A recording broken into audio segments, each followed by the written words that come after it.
चलो रे सखी स्वामिनी क्यों जाएंगे स्वामिनी जी के नैया क्यों जाएंगे? क्योंकि आज सियाज के हरदी चढ़ावन, आज सियाज के हरदी चढ़ावन, आज सियाज की हरदी चढ़ावन, आज सियाज की हरदी चढ़ावन।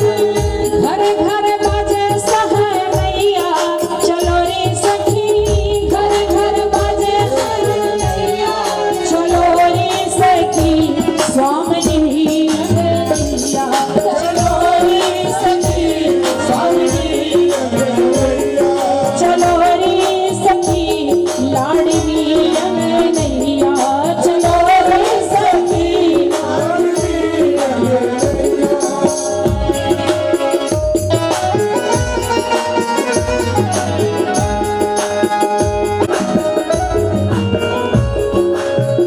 मंगल द्रव्य साज मणि धारण, मंगल द्रव्य साज मणि धारण, भेंट की साज सजैया चलो रे सखी, भेंट की साज सजैया चलो रे सखी, नाचो रे सखी, गाओ रे सखी स्वामिनी अंगनैया, गाओ रे सखी स्वामिनी अंगनैया, नाचो रे सखी, नाचो रे सखी लाडली अंगनैया।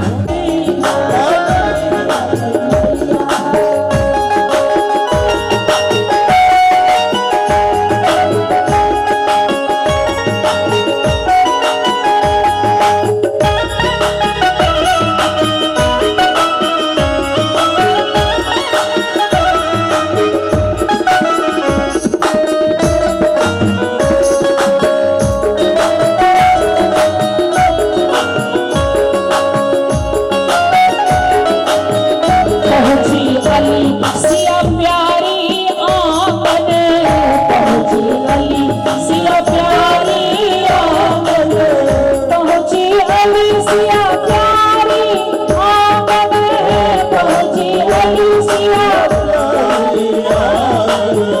निज निज भाग भरैया चलो रे सखी, निज निज भाग भरैया चलो रे सखी स्वामिनी अंगनैया, चलो रे सखी स्वामिनी अंगनैया, गाओ रे सखी लाडली अंगनैया, गाओ रे सखी। ओ हरदी दूधी अरू